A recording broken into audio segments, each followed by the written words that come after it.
TV Koli Buterevu kwaniriza natera mu kitundu kino ekyebyobufuzi n'ebyobukulembeze mu Munyo ku Makya. Program Omunyo ku Makya buli lunaku sawa 2 paka saa 3 Monday to Friday. Amanya zetu sima polo nkubuza ko ntwasoyete sebo obanyabo ekuumide ku Munyo.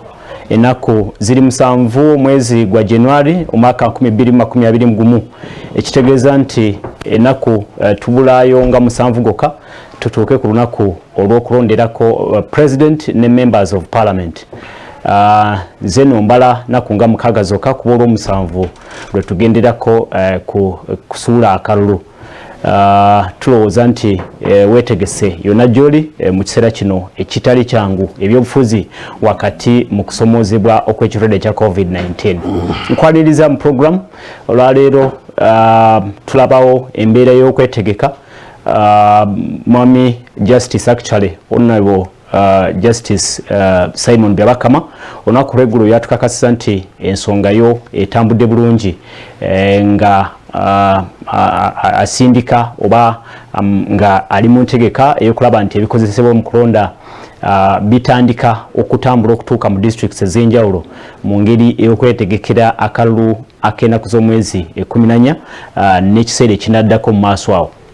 Nayeyo embeera yeeyo eya tear gas mu campaigns, embeera ya kusikamugwa tewana kubeerawo mbeera yonna ey'okukkaanya wakati wa byesimbyewo oba olyawo n'ebitongole by'okwerinda ku ludda olumu ne ku ludda olulala n'ebyebiragiro ebyateekebwawo aba minisitule ebyobulamu mu ntegeka ey'okutangira ekirwadde kya COVID-19.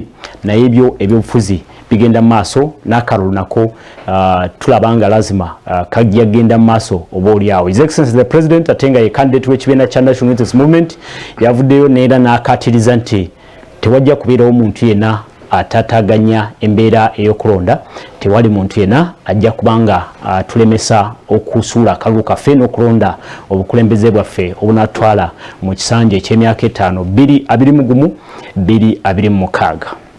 Olwaleero tuddayo okutunulira ebisuubizibwa abeesimbyewo nenga tutunulidde ensonga y'ebyobulamu y'emu ku ezo ezize nga zoogerwa ku buddala bw'ebyobufuzi.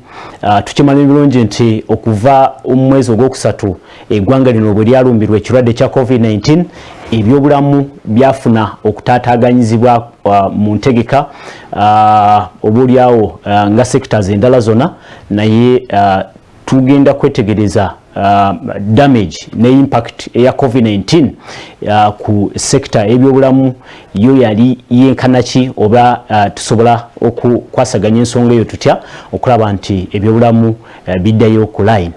Mu studios maze okwegatibwako mwami Dr. Brian Arinitwe. Dr. Brian Arinitwe ye Assistant Director wa Health Monitoring Unit, kyekitongole oba nkiyita ekitongole ekirondoola entegeka n'enkola y'ebyobulamu mu ggwanga Uganda nga kiri wansi wa State House oba makago bwa President. Nkwaniriza Dr. Brian, buuza batulaba ku Soul TV. Abooluganda Mukama yeebazibwe. Okay, well, tukwaniriza ku Soul TV Dr. Brian. Mbadde manyi nti olina kyoyongerezaako awo. Genda kwongereza. Okay, yongerezaako tugende maaso. Abooluganda Mukama yeebazibwe. Mbeebaza nnyo abalabi ba Soul TV. Mwebale kulwanyisa COVID. Bwe mba ndaba Soul TV ndaba engeri gye mukolamu social distancing. True. Mu church yaffe ya Pastor Bugingo era nga ndowooza church endala zirina ekintu ky'amaanyi kisobola okukola okuyigira ku mmwe.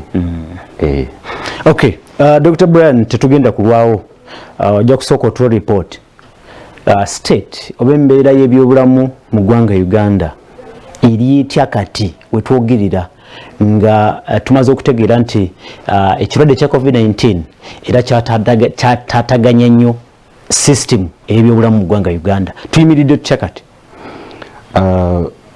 First of all, ekirwadde kino kyatusanga nga tutambula ku speed empitirivu nga tuzimba amadwaliro mayitirivu agamu turenovatinze tugema abaana tusindika eddagala mu ddwaliro nga tukola ebintu bingi nnyo bw'ogenda ku lusozi lw'emulago kati n'olaba nga bwe lufaanana bino tubyogereko kuba ababyogerako batono n'olaba Cancer Institute nga bwe tugizimbye n'olaba Heart Institute n'olaba New Mulago n'olaba Women Hospital n'ogenda Ekirudo n'ogenda Kawempe n'ogenda Mbarara n'ogenda Arua n'olaba ebintu byonna gavumenti yaffe enungi byekozeeyo era olabira ddala nti singa covid yatusanga nga tuli mu mbeera nga tetukola omanyi abamanyi okugamba nti tetukola covid ndowooza eraze bannayuganda actually waliwo ekyaliwo covid ino yatusanga nga twali tukola bulungi nnyo zino zebola nga tuzirwanyisa nga tusindika n'abasawo Liberia in these other countries nga abasawo baffe bakugu mu kye tuyita infection prevention and control era bwe yalandinga wano bwetu yatusanga nga tuli ready okugikuba tteke kati tuyinza okwongerayo ne twogera ku statistics endala omanyi zino statistics abantu batera kuzogerako whether it is maternal health whether it is kyonna kyogerako whether it is stock outs of medicine naye ndowooza abantu bagala kulira nnyo ku nsonga ya covid covid olwaleero kiri nnyo nti n'abamawulire kati batuwa statistics eno monitor first page 36,407 cases 12,387 recoveries 290 death abantu batunula nnyo statistic eno ya death naye eraga nti government ekola how many have recovered 12,387 baba tebagala kukola ki abawonyewo abasobodde okusimatuka ekirwadde kya covid-19 olinga nti omuwendo mungi nti awo tukoze nnyo naye wali ensonga endala gye njagala okulumiriza nga tetunaba kutandika campaign figures ziyina wano katuzogereko we had around 870 cases kati kino kikulaga ki nga tetunaba ku follow the numbers era kikulagira ddala nti bino bye tubaddemu manyi waliwo abagamba nti politics ezisooka then health nekola ki neddako era kikulagira ddala nti campaigns zezireese cases zino okuva ku 870 to 36,000 cases okitegeera era ffe nga gavumenti nebaza president okay kubanga omukulembeze omulungi yenyumiriza mu campaign eno n'atusomesa n'atulaga okay naye ne wajjayo groups endala nezogera nti ziri mu struggle neziyandamininga message eno era cases ziri wano okay ate kati obawulira bagamba boogera nti emirimu etulemi emirimu y'okulwaninga amadwaliro ate nga tuze nga tukola ki nga tubasomesa owaayi yambala face mask yo okay tambala neki ne sanitizer mbadde nno oba totambula na sanitizer do hand washing okay naye ebifaananyi obalaba ebifaananyi by'ekikuubo ebifaananyi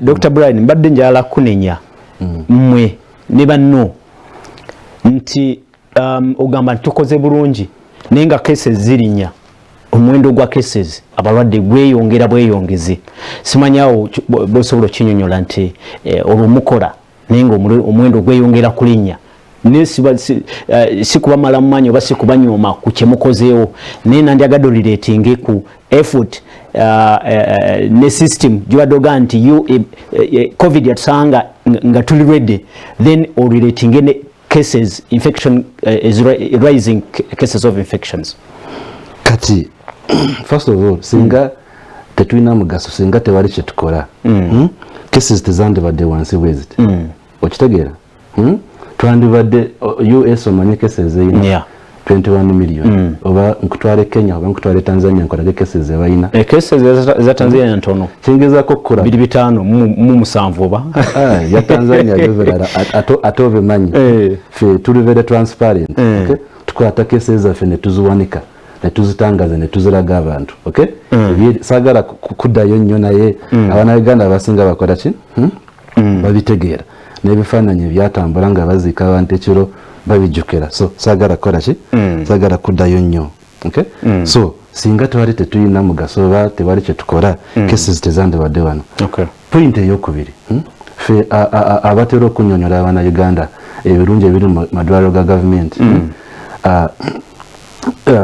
waliwo kyetwagala okubuulira abantu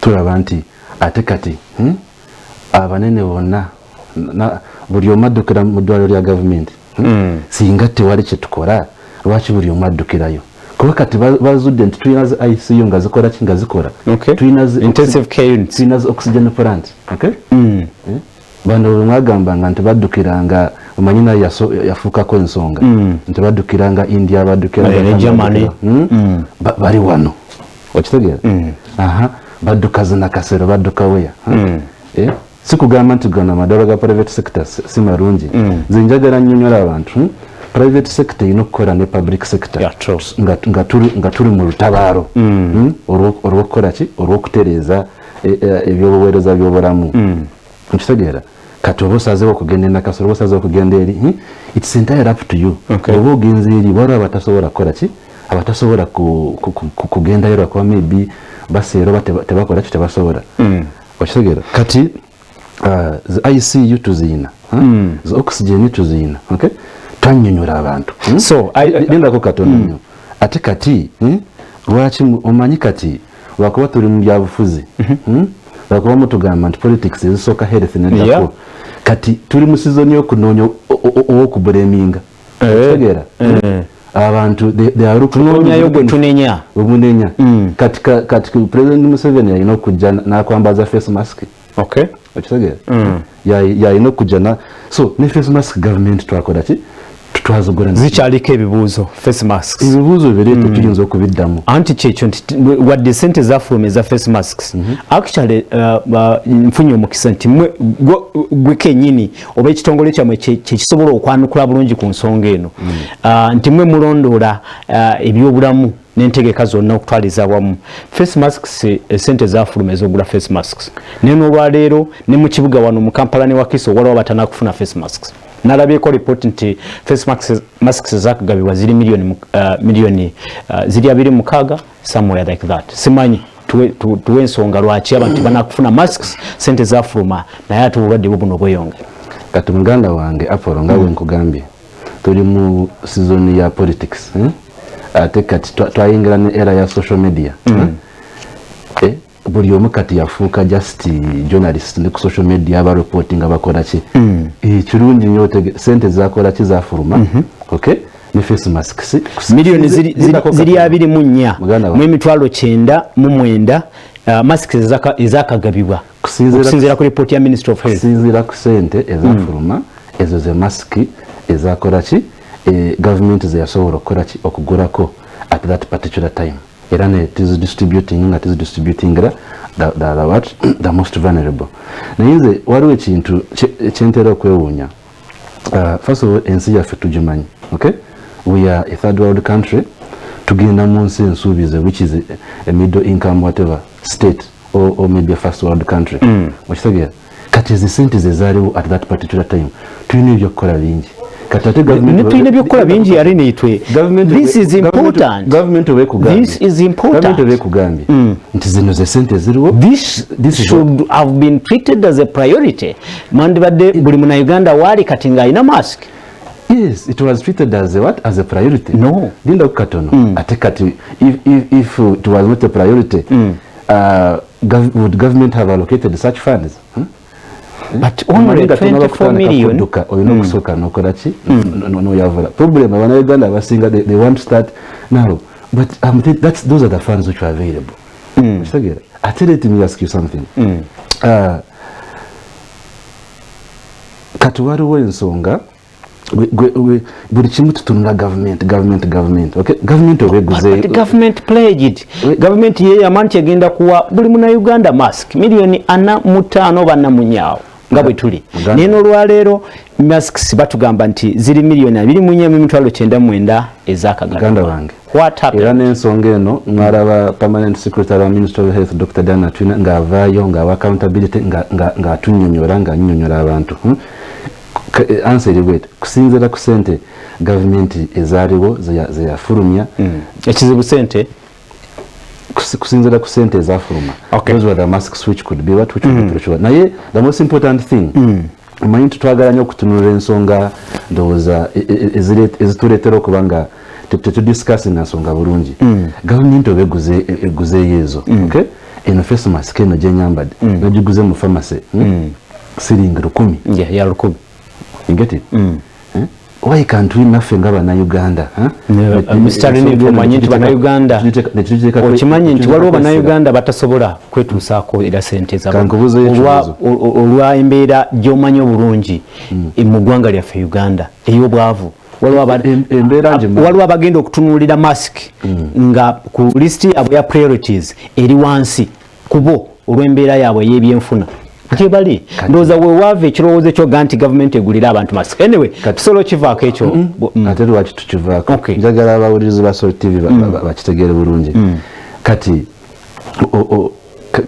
okubeera ne face mask kintu kimu n'okujambala kintu kimu ekintu kyakubiri kati oba gavumenti tubadde tukola BCC kyetuyita behavior change campaign katusomesa abantu era n'omukulembeze wa ggwanga yavaayo n'agamba nti mbawulidde naye kirabika nga temunaba kuziikako ku bantu era wetutuuse covid kati efuse almost in the sense that like HIV in the sense that manye HIV fena tulina omuntu wetwaziikako wetumanya agiina bwe bityo kati twakatandika okukola ki okubitegeera the first responsibility for your health is you the individual nze ndowooza gavumenti nebweba tekubadde face mask bw'ofa enkya otofiira gavumenti oyinza okufa gavumenti yonna ekola ki neyongera mu maaso ate waliwo ensonga endala gye njagala okulumiriza twajja wano ne tubuulira abantu about prevention tubagamba tugenza okulaba nga endwadde ezisinga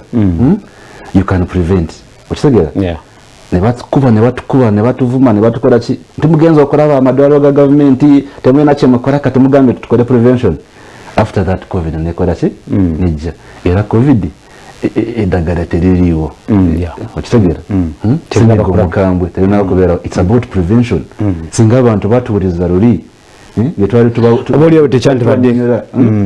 kati bakafuula muki mu prevention kugambye oludde tulina abasawo who are experts in infection prevention and control bali Tanzania bali Liberia they are everywhere kati ezo ensonga ezo zezo Uganda wange katono nnyo atulaba ku Sol TV tuli mu program omunyo ku makya yagenda maaso omanyi wetsima Polondi ne Dr. Brian Adeneitwe ava mu Health Monitoring Unit kyekitongole oba nkiyite ekibiina oba kitongole ekirondoola ebyobulamu mu ggwanga Uganda nga kiri wansi wa amakago bwa president giyite State House tulidde embeera y'ebyobulamu mu ggwanga nga bweri y'ensonga kuba y'emu ku ezo olwaleero ezoogerwa ku budaala bw'ebyobufuzi bamu bagamba nti basuubiza kino basuubiza kiri naye era tusooka kumanya butya health system yaffe bweyimiridde olyo tulyoke tusuubire kinene oba tulabe engeri gye tusobola okwongerezaako Dr.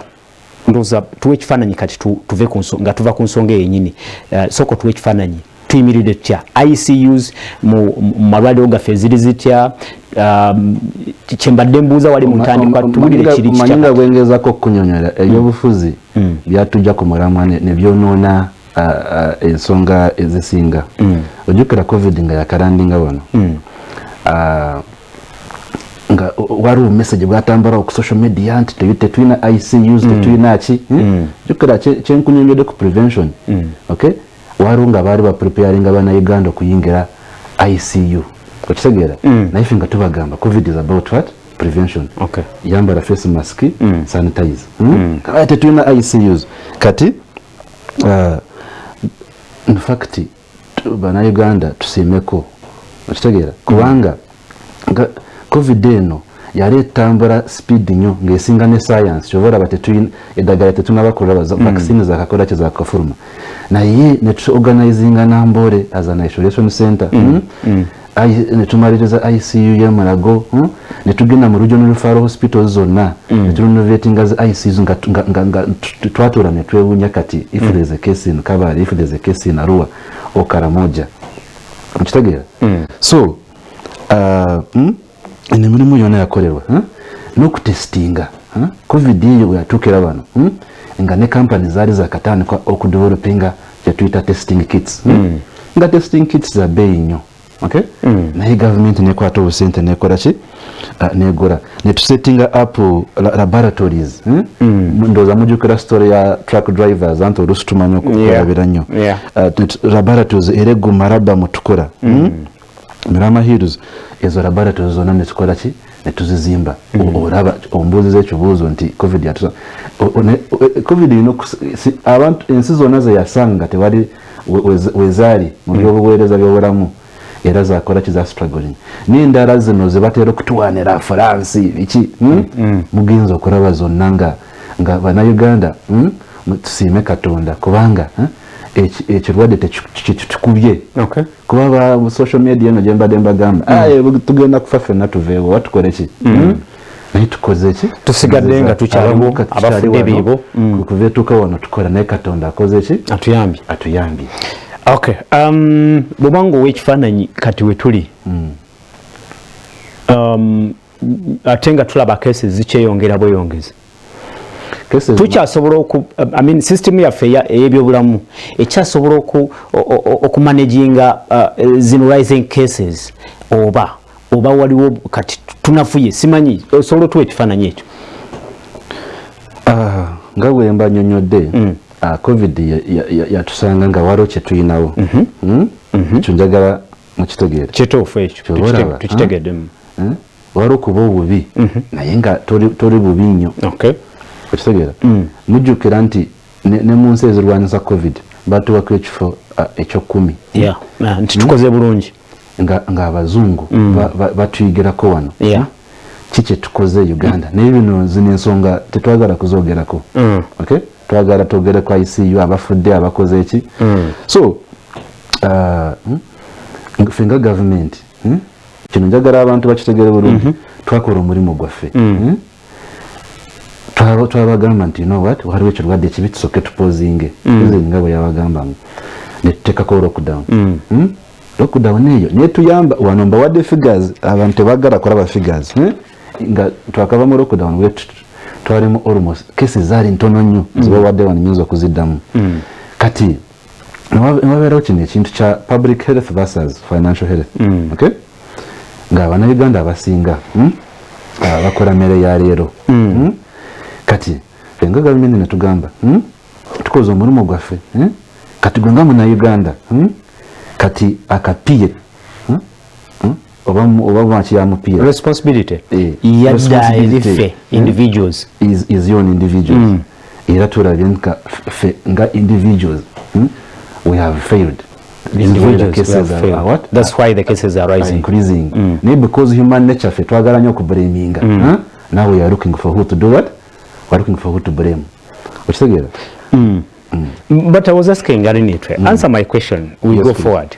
I was asking, yes, as of now, is our system ready to handle the trend of rising cases of COVID-19 in this country? That's my question. Mbuza nti wetuli olwaleero system yaffe ebyobulamu esobola okuwanirira cases zino infections ezirinya buli lunaku. Is it possible? First of all, let me be more specific. Yes, be specific. The system waliwo wetuuka nga efuuse overloaded. Segera abamalago twagizimba to have maybe 45 maybe ICU beds. Kati kitegeeza at that particular time we can only have 45 people there. N'ekirungi kya COVID is like this. Sikugamba nti buli muntu atestinze positive agenda kwetaaga ICU. Kino abantu mukitegeere Chovala Bakati were even saying, you can go on your treatment, Maltuvite. Yeah. And so even here, social media, you could have had some cases. Okay? No, not here. We haven't had any. Where you are, then you are blessed because many institutions have actually done what? Have actually had. So, Okorotia, you can test positive. Many people are symptomatic. We are saying that actually abasinga almost 80%. Uyinza okubeera wano ng'olina akawuka you have naye ekintu kye tugenza okulaba nga abasinga bw'oba olina okiyita pre-existing underlying conditions pre-existing condition, diabetes, high blood pressure, n'endwadde zino endala enkambwe, covid wekutuukirako esanga nga abaserikale abo b'omubiri ebegenda kukosa genda kukosa kati bano abatubuleminga for the number of death how comes death listen, there are other factors which are actually causing what? The death. Which are actually causing death. Jo narabenga jo obajuzi narabenga agamba n'abasawo batandise okufa nze kambuze ekibuuzo abasawo tebayingira supermarkets zetuyingiramu tebagenda ku petrol stations abakozi n'omukozi ayinza okugenda mu katale n'aleeta obulwadde waka tebalina abakozi abaka lwakuba oli musawo kitegeeza gwe ntogenda kubeera ne hypertension oba diabetes. Okitegeera? Okay, it's understandable. Kati naawe omusawo naye is a human being naye alina omubiri arwara ayinza okukosebwa ne bakyusaawo ebintu nga tebalina na facts. Nono dokita yafudde ono yali mukwano gwange nnyo nagamba he had no ICU bed. Ebyo byonna bya bulimba social media yekola ki yebitambuza. Okay, tusigaze eddakiika ntono nnyo tugende mukumulamu naye waliwo ensonga gye tugenda okutandikako yennyini ate nga yeri mu bannayuganda olw'okubeera nti tuli mu kiseera kya byabufuzi. Waliwo endowooza egamba nti actually va erudde ewammwe eyo newa candidate wa NRM His Excellency the President ng'agamba nti bannabyabufuzi be basinze okusaasaanya obulwadde mu kiseera kino eky'ebyobufuzi nti obulwadde bwe busingiddwa okusaasaana. Nandegadde otuwe statistics ez'okukoonyeko wali ate okiikaatirize bwe banga olina facts nti kituufu obulwadde bweyongedde olw'ebyobufuzi ebigenda mu maaso mu ggwanga Uganda. Kituufu si kituufu? Muganda wange nga bwe nkugambye tuyinza okudda ku social media fena ne tufuuka ba journalist ne twasama ne twogera naye the figures don't lie. Okitegera? Kati tukozesa amasimu gaffe gano getwagala nnyo okukozesa tukebere ku bino ebintu. These are the facts. Speak to the facts. Kati nakutenewulira wano nenkolaga. Today the cases are 36,407. 12,387 they have recovered. Bano temutwebaza. The ones who have recovered temwebaza. Tubebaza naye era tuteekwa kukola ki kukolokota ebyo byemitasobodde okukola mu butuufu bwabyoba ebitatambudde bulungi. Njagala weebuuze ekibuuzo nga tetunaba kudda mu byobufuzi. What were the number of cases? Genda okebere. You will find that nga tetunaba kudda mu zino campaigns we had around 870 cases. Okitegeera? Kati n'obuba nga tewagenda medical school nga science or maybe integral science ntono. Put a question mark on that. Nti bwe twatandika ebyobufuzi omuwendo ne gutandika okulinnya ekyo kyekiva biviirako okulowooza nti tubiraba nnyo tulaba processions tetuziraba tulaba processions nti bali mu struggles mubiraba abamu bwoba wakazindalo covid is real biki after that nagenda murware nagenda murware naye kati kirabika nabo kati batandise okubeera nga bafunamu some cases. Juzi narabyo nabo nga badistributinga some face masks nga bagamba abantu mwambale face mask mukole ki bati omanyi bwe tugamba too little too late kyekitegeeza. Kale atulaba ku Soul TV program omunye ku makya egenda maaso tuli ku nsonga y'ebyobulamu tuli ne Dr. Brian Alinitwe okuva mu Health Monitoring Unit naye obubaka buno kambuyiseewo nga sinagenda mu break. MTN company ebyempuliziganya egamba nti MTN thank you oba thank you. Yellow customer wa MTN kozesa MTN mobile money gula bundles oba empereza MTN endala yonna ofune century points joko mukozesa jokoma okufuna century points. MTN ekwebaza nti century olw'okulondawo MTN twesunga emyaka emingi egy'omaaso nga tuli fenna everywhere you go MTN amateeka n'obukwakulizo bigobererwa bwebaka okuva mu kampuni eya MTN. Tugenda mukumulamu bwe tukomawo ensonga zezimu ebyobufuzi bye bireseewo embeera eno ya infections eza COVID-19 okulinnya oba nedda ate kyo ekyokuba nti oludda olumu tubalaba batambula bulungi naye mu byobufuzi ate wabayo okuziyizibwa kyo kiri kitya bwe tukomawo bye twanukula tova ku Sol TV tukomawo.